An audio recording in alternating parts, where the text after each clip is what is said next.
आप सभी का एक बार फिर से स्वागत है। आज मैं आपको बताने जाऊंगा लाइट चैप्टर का नेक्स्ट टॉपिक जो है रिफ्रैक्शन ऑफ लाइट। तो हम पढ़ने जा रहे हैं आज रिफ्रैक्शन ऑफ लाइट। अगर अभी तक आपने चैनल को सब्सक्राइब नहीं किया है तो आप चैनल सब्सक्राइब कर दें और नोटिफिकेशन के लिए बेल आइकन प्रेस कर दें। चलिए तो हम देखते हैं अपना next topic refraction of light.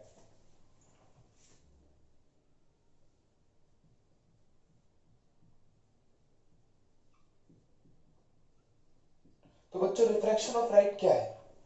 जब लाइट एक मीडियम से दूसरे मीडियम में जाती है तो उसका जो पाथ है वो चेंज होता है, यानी कि वो लाइट बेंड होती है और इस बेंडिंग को ही हम बोलते हैं रिफ्रैक्शन ऑफ लाइट। यानी when light goes from one medium to another medium it bends या it path changes, this is called refraction of light. तो उसको हम बोलते हैं रिफ्रैक्शन ऑफ लाइट। तो चलिए देखते हैं। मान लीजिए ये कोई बाउंड्री है, बाउंड्री बाउंड्री यानी कि दो मीडियम को सेपरेट करने के लिए। मान ले यहाँ कोई मीडियम अलग है, मीडियम फर्स्ट, और ये कोई मीडियम, कोई दूसरा मीडियम है मीडियम सेकेंड। तो जब लाइट एक मीडियम से दूसरे मीडियम में जाएगी, ओब्लिकली मान लीजिए लाइट आ रही थी, यानी कोई लाइट तिरछी आ रही थी, और अगर हम इस पॉइंट पर परपेंडिकुलर ड्रॉ करते हैं तो ये बनता है बच्चों नॉर्मल। तो हमने इस पॉइंट पर नॉर्मल बना दिया और लाइट जो है वो बेंड होगी। इट मे बी कि वो टुवर्ड द नॉर्मल बेंड हो या अवे द नॉर्मल, जैसे कि यहाँ मैंने अवे द नॉर्मल बेंड कर दिया। उसकी कंडीशन है, वो कंडीशन आपको आगे बताई जाएगी, आप वीडियो लास्ट तक देखें। इंसिडेंट रे और नॉर्मल के बीच का एंगल, एंगल ऑफ इंसिडेंस होता है। इंसिडेंट रे और नॉर्मल के बीच का एंगल, ये इंसिडेंट रे है बच्चों और ये है नॉर्मल। तो इंसिडेंट रे और नॉर्मल के बीच में जो एंगल बन रहा है, इस एंगल को हम क्या बोलते हैं? Angle of incidence, angle of incidence. और यस, ये क्या है? रिफ्रैक्टेड रे, रिफ्रैक्टेड रे, और ये नॉर्मल। रिफ्रैक्टेड रे और नॉर्मल के बीच में जो एंगल बनता है वो angle of refraction, angle of refraction. और एक बात आपको याद रखनी है, जैसे कि आपने रिफ्लेक्शन पढ़ा था, रिफ्लेक्शन के केस में आई और आर बराबर है, यहां ऐसा नहीं है। Angle of incidence is not equals to angle of refraction. Angle of incidence angle of refraction के बराबर नहीं होता है। ठीक है बच्चों, तो आपको रिफ्रैक्शन ऑफ लाइट समझ में आया। लाइट का एक मीडियम से दूसरे मीडियम में जाते वक्त बेंड होना, इसको हम बोलते हैं रिफ्रैक्शन ऑफ लाइट। चलिए अब इसका कारण क्या है? तो बच्चों जब लाइट एक मीडियम से दूसरे मीडियम में जाती है तो उसकी स्पीड चेंज होती है। मान लीजिए एयर में लाइट की स्पीड 3 × 10⁸ है और हम ग्लास में देखें तो उसके कंपैरिजन में उसकी स्पीड क्या होगी? स्लो होगी। तो जब लाइट एक मीडियम से दूसरे मीडियम में जा रही है तो उसका स्पीड का जो चेंज होना है उसी की वजह से उसकी डायरेक्शन चेंज हो जाती है, क्योंकि वेव थ्योरी ऑफ लाइट के अकॉर्डिंग जब लाइट की स्पीड चेंज होगी तो उसकी डायरेक्शन भी साथ साथ चेंज होगी। तो यहाँ लाइट की स्पीड मान लीजिए ज्यादा थी या यहाँ लाइट की स्पीड कम थी और यहाँ तेज हो गई, तो वो बेंड होगी, वो अपना ओरिजिनल पाथ चेंज कर देगी। Clear students? तो आपको कॉज ऑफ रिफ्रैक्शन समझ में आया होगा। आप सिंपल बता सकते हैं कि लाइट जब एक मीडियम से दूसरे मीडियम में जाती है तो उसकी स्पीड चेंज होती है, जिसकी वजह से रिफ्रैक्शन ऑफ लाइट हो रहा है। Clear students? चलिए अब हम देखते हैं अपना next topic.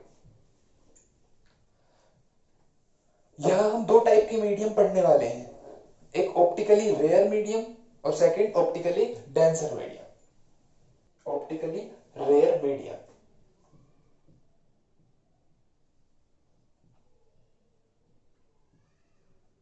Optically rare medium वो मीडियम है जहां स्पीड ऑफ लाइट ज्यादा होती है। A medium in which speed of light is मोर,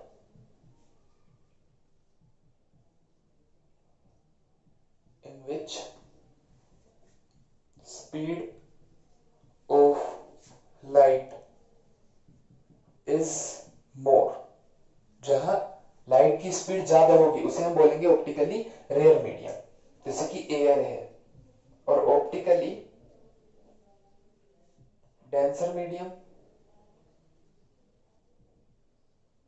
तो ऑप्टिकली डेंसर मीडियम वो मीडियम है जहां लाइट की स्पीड कम होगी। A medium in which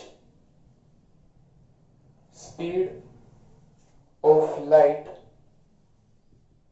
is less। तो जहां लाइट की स्पीड कम होगी वो ऑप्टिकली डेंसर मीडियम होगा। देखिए आप ऑप्टिकली रेयर मीडियम और डेंसर मीडियम, दो मीडियम को आपस में कंपेयर करते वक्त कह सकते हैं कि हाँ ये रेयर है या डेंसर है। ऐसा कुछ फिक्स नहीं है कि अगर वाटर डेंसर मीडियम है तो डेंसर ही रहेगा। वाटर किसी के कंपैरिजन में डेंसर मीडियम हो सकता है। Clear students? अब रिफ्रैक्शन के यहाँ दो केस बनते हैं जो मैं भी आपसे बता रहा था थोड़ी देर पहले। रिफ्रैक्शन के दो केस हैं कि वो टुवर्ड द नॉर्मल कब बेंड होगा और लाइट और अवे द नॉर्मल कब बेंड होगी। तो बच्चों ध्यान दीजिए, केस फर्स्ट है when light goes from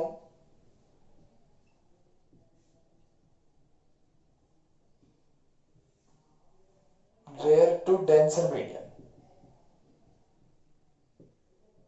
जब लाइट रेयर से डेंसर मीडियम की तरफ जाएगी तब देखते हैं क्या होता है। तो मान लीजिए ये कोई बाउंड्री मैंने बनाई मीडियम की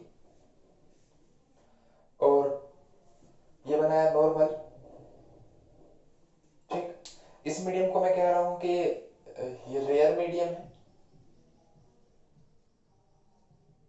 और इस बाउंड्री के नीचे जो मीडियम है वो डेंसर मीडियम है। तो अगर लाइट पॉइंट ऑफ कांटेक्ट पर आती है, यानी ये इंसिडेंट रे है, तो लाइट का ओरिजिनल पाथ ये है बच्चों।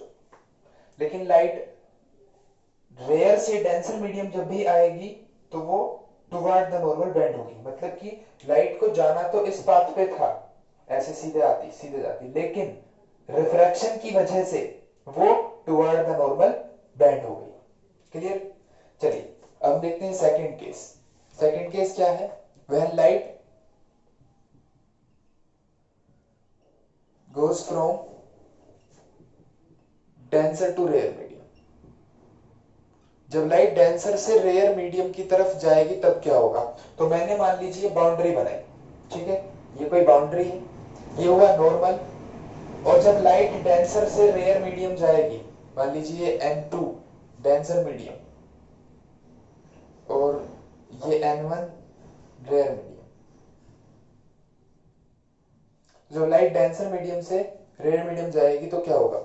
ये लाइट का ओरिजिनल पाथ है, ठीक है। Light away the normal bend होगी, ये नॉर्मल है, इस नॉर्मल से दूर की तरफ लाइट बेंड होगी। ठीक, इनका प्रूफ है लेकिन वो आप 12th क्लास में पढ़ेंगे। और ये एंगल आई है, ये एंगल आर, ये एंगल आई और ये एंगल आर। प्रूफ करने के लिए हमें बस इतना करना होता है, इस केस में एंगल आई बड़ा दिखाना होगा एंगल आर से और यहाँ एंगल आई छोटा दिखाना होगा एंगल आर से। ये प्रूफ हो जाएगा कि light bend away the normal हुई है या टुवर्ड द नॉर्मल हुई है। क्लियर? तो ये दो केस हैं रिफ्लेक्शन ऑफ लाइट के, कि जब लाइट रेयर से डेंसर जाती है तो टुवर्ड द नॉर्मल बेंड होती है और जब लाइट डेंसर से रेयर जाती है तो अवे द नॉर्मल बेंड होती है। ये दो केस काफी इंपॉर्टेंट है। चलिए अब हम देखते हैं अगर लाइट रेयर से डेंसर और फिर वापस रेयर मीडियम में जाएगी तो क्या होगा। यानी कि मैं आपको टॉपिक बताने जा रहा हूं लेटरल डिस्प्लेसमेंट।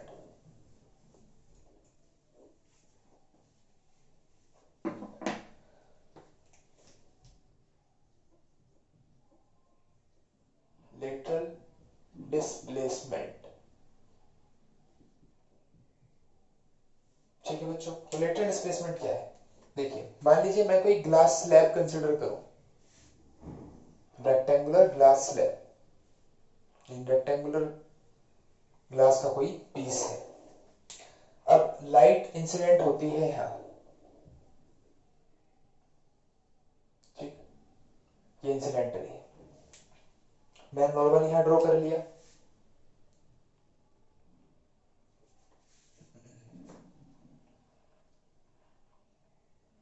ये नॉर्मल हमने यहां बना लिया, ठीक है बच्चों।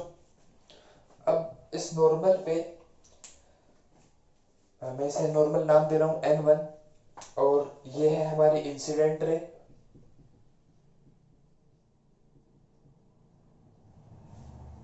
तो लाइट बाहर एयर है, सपोज कीजिए बाहर एयर है और ये ग्लास स्लैब हमने ली है। तो एयर जो है वो रेयर मीडियम होती है, एयर के अंदर लाइट की स्पीड ज्यादा है एज कंपेयर टू ग्लास।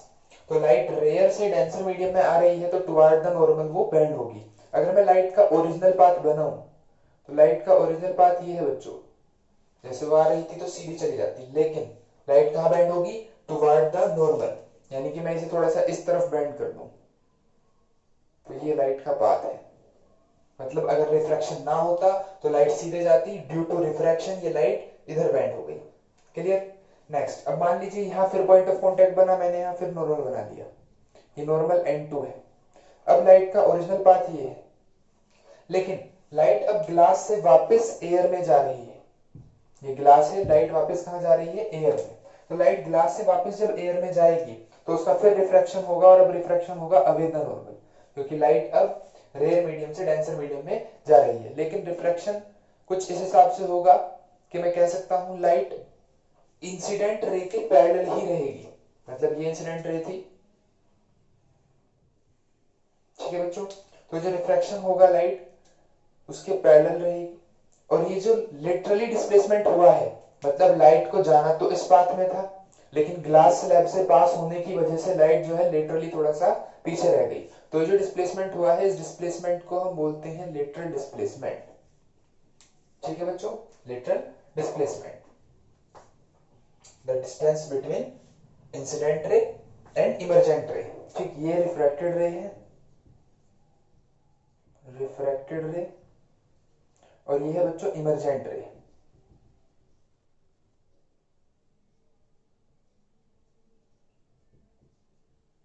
तो रिफ्रैक्टेड इंसिडेंट रे और इमर्जेंट रे के बीच का जो डिस्टेंस है, shortest distance between incident ray and emergent रे इज कॉल्ड लेटरल डिस्प्लेसमेंट। उस डिस्टेंस को हम क्या बोलते हैं, लेटरल डिस्प्लेसमेंट। क्लियर बच्चों। चलिए अब मैं आपको बताता हूं कंडीशन ऑफ नो रिफ्रैक्शन। कोई रिफ्रैक्शन ना हो उसकी क्या कंडीशन है। तो उसकी एक कंडीशन है, अगर हम नॉर्मली लाइट को इंसिडेंट कराएं किसी सरफेस पे, मान लीजिए कोई सरफेस है और इस सरफेस पे मैं लाइट को इंसिडेंट करा रहा हूं नॉर्मली, यस, तो लाइट ओरिजिनल पाथ पर चली जाएगी, मतलब उसका कोई रिफ्रैक्शन नहीं होगा। क्या कारण है इसका, देखिए यहां एंगल आई 0 है और यहां एंगल आर 0 है, यानी कि जब आई एंगल 0 है तो आर भी 0 होगा। तो इंसिडेंट रे और नॉर्मल पाथ पर सीधे गई तो सीधे निकल जाएगी। ठीक, चाहे रेयर से डेंसर जा रही हो चाहे डेंसर से रेयर, यानी जब भी आप किसी लाइट को नॉर्मली इंसिडेंट कराएंगे तो वो लाइट बिना रिफ्रैक्शन के ही सीधे चली जाएगी। Clear students. तो ये कंडीशन है नो रिफ्रैक्शन की, ठीक है। Condition of no refraction is when light falls perpendicular या normally to the surface it goes undeflected, तो बिना डिफ्लेक्ट हुए ही सीधे अपने पाथ पर चली जाती है। चलिए अब हम देखते हैं इफेक्ट ऑफ रिफ्रैक्शन। रिफ्रैक्शन के क्या इफेक्ट हैं। तो अगर मैं एक स्टिक को पानी के अंदर इमर्ज करता हूं, डुबाता हूं, तो वो थोड़ी सी हमें तिरछी दिखाई देगी। या फिर फॉर एग्जांपल मान लीजिए ग्लास लें आप, उसके अंदर पेंसिल डिप करें तो पेंसिल भी आपको थोड़ी सी, जैसा आप यहाँ डायग्राम में देख सकते हैं कि जब आप ग्लास के अंदर पेंसिल डिप कर रहे हैं तो पेंसिल थोड़ी सी बेंड हो रही है। ठीक, तो ये इफेक्ट ऑफ रिफ्रैक्शन है, ऐसा रिफ्रैक्शन की वजह से हुआ। चलिए हम इसे समझते हैं ऐसा क्यों हुआ है। तो ये मान लीजिए बाउंड्री है, नीचे वाटर है और यहाँ एयर, ठीक है। मैंने एक स्टिक ली और उसको पानी के अंदर डिप किया, तो ये स्टिक है और इसको हमने पानी के अंदर डिप कर दिया है। तो ये ओरिजिनली स्टिक इस हिसाब से डिप होगी जैसा मैंने डायग्राम बनाया है, लेकिन ऐसी वो दिखेगी नहीं, वो थोड़ी सी बैंड दिखाई देगी। उसका क्या कारण है, तो हम स्टिक को देख रहे हैं, मान लीजिए यहाँ पे हमारी ये आई है, ठीक। इस स्टिक के इस ओ पॉइंट माने, मैंने इसे ऑब्जेक्ट मान लिया, यहां से लाइट गई, ठीक, दो लाइट रेज यहां से निकलती हैं। ऑब्जेक्शन से बहुत सारी लाइट रेज निकलती हैं, मैं आपको समझाने के लिए सिर्फ दो लाइट रेज कंसीडर कर रहा हूं। तो ये दो लाइट रेज गई तो क्या होगा, लाइट डेंसर से रेयर मीडियम जा रही है, लाइट का ओरिजिनल पाथ ये है, लेकिन लाइट बेंड होगी अवे द नॉर्मल। जब लाइट डेंसर से रेयर मीडियम जाएगी तो वो अवे द नॉर्मल बेंड होगी। ऐसे ही यह लाइट है, इसका ओरिजिनल पाथ ये था, लेकिन वो भी थोड़ी सी अवे द नॉर्मल बेंड होगी। तो ये दोनों लाइट रेज आई के अंदर एंटर करेंगी तो हमको ये स्टिक दिखाई देगी, लेकिन हमें जो स्टिक दिखाई देगी वो वहां दिखाई देगी जहां पर ये दोनों रेस इंटरसेक्ट कर रही हैं। ठीक, मान लीजिए इस पॉइंट पर इंटरसेक्ट करी तो हमें ये स्टिक जो है थोड़ी सी ऐसे दिखाई देने वाली है,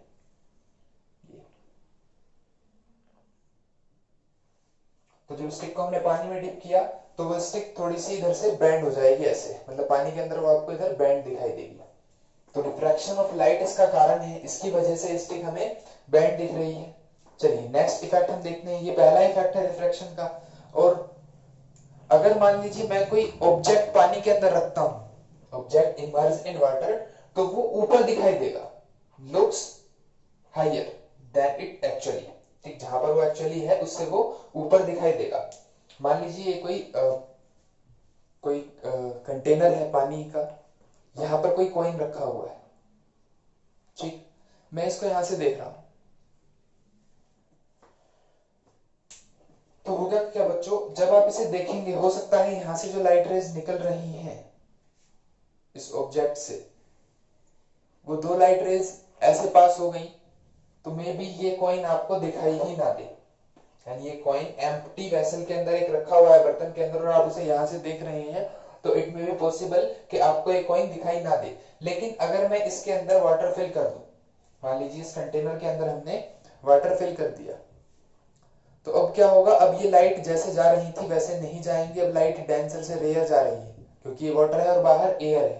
तो जब लाइट डेंसर मीडियम से रेयर मीडियम में जाएगी तो उसका रिफ्रैक्शन होगा, यानी इस पॉइंट पर रिफ्रैक्शन होगा, और रिफ्रैक्शन होगा अवेदा नॉर्मल। नॉर्मल यहाँ है, नॉर्मल से दूर ये लाइट बेंड होगी। मान लीजिए लाइट इधर बेंड हो गई। ठीक, मैं इसे डॉटेड बना रहा हूँ क्योंकि एक्चुअली वो उस तरफ जा ही नहीं रही, जा कहाँ रही है, इस तरफ। और ऐसे ही ये लाइन, ये भी बेंड होगी अवेदा नॉर्मल, तो इस तरफ बेंड हुई। ठीक, अगर हम इनको पीछे एक्सटेंड करें तो हमें यहां पर कॉइन दिखाई देगा। ठीक, तो कॉइन जिस डेप्थ पर रखा हुआ था हमें वो उससे ऊपर दिखाई दिया ड्यू टू रिफ्रैक्शन। रिफ्रैक्शन की वजह से ऐसा हुआ कि जो कॉइन पानी के अंदर रखा है वो जिस डेप्थ पर रखा है वो उससे ऊपर दिखाई दे रहा है। तो ये इफेक्ट ऑफ रिफ्रैक्शन है। ठीक, ये आपने देखा हो, कोई ऑब्जेक्ट आप पानी में डाल के देख लीजिए, जितने गहराई पर वो होगा वो उससे कुछ ऊपर ही दिखाई देगा। नेक्स्ट मैं आपको एक एग्जांपल और दूं, तो आप अगर खाली पानी को ही देखें किसी स्विमिंग पूल के अंदर या कहीं भी पानी भरा हुआ है, तो पानी भी एक्चुअली डेप्थ से ऊपर ही कुछ दिखाई देता है। मान लीजिए कोई प्लेस है जहां पानी भर रखा है और ये वाटर मैंने बना दिया, तो इसकी एक्चुअल डेप्थ तो इतनी है। ठीक, लेकिन अगर यहां इस पॉइंट पर मैं देखता हूं, मान लीजिए मेरी आईज है, यहां से लाइट जा रही है, तो लाइट को जाना तो ओरिजिनल इसी बात पे था, अगर वो ऐसा जाती तो हमें पूल की ओरिजिनल डेप्थ दिखती। लेकिन मैं अगर यहाँ नॉर्मल बनाऊं और लाइट डेंसर से रेयर मीडियम जा रही है, ठीक, डेंसर से रेयर मीडियम जा रही है, तो किधर बैंड होगी, अवेदा नॉर्मल। ये लाइट थोड़ी सी और इस तरफ बैंड हो जाएगी, ऐसे ही यहाँ भी इस तरफ बैंड हो जाएगी। और अगर हम इसे देखते हैं, ठीक, तो हमें ये जो डेप्थ, ये वाला पॉइंट है ऑब्जेक्ट, ये हमें यहाँ दिखाई देगा। यानी कि जो इसकी ओरिजिनल डेप्थ है वो हमें ओरिजिनल से थोड़ी सी ऊपर दिखाई दी। ठीक, तो पानी को अगर आप ऊपर से ऐसे देखते हैं, किसी पूल में पानी भरा हुआ है, तो ओरिजिनल डेप्थ से ऊपर दिखाई देगा। तो ये आपके इफेक्ट ऑफ रिफ्रैक्शन है। और इफेक्ट मैं आपको बताऊं, मान लीजिए यहाँ कुछ लिख दें हम, और उस लिखे हुए को हम एक गिलास के टुकड़े से देखें, मतलब इसके ऊपर एक कांच का पीस रख दें, तो ये जो राइटिंग है, जो लिखा हुआ है, ये भी थोड़ा उठा हुआ दिखाई देगा। It is also effect of refraction, ये भी रिफ्रैक्शन का एक इफेक्ट है। तो अगर आपको ये वीडियो समझ आई हो और आपको लगता है ये किसी 10th क्लास के स्टूडेंट के काम की है, तो प्लीज इसे शेयर करें और लाइक करें। Thank you.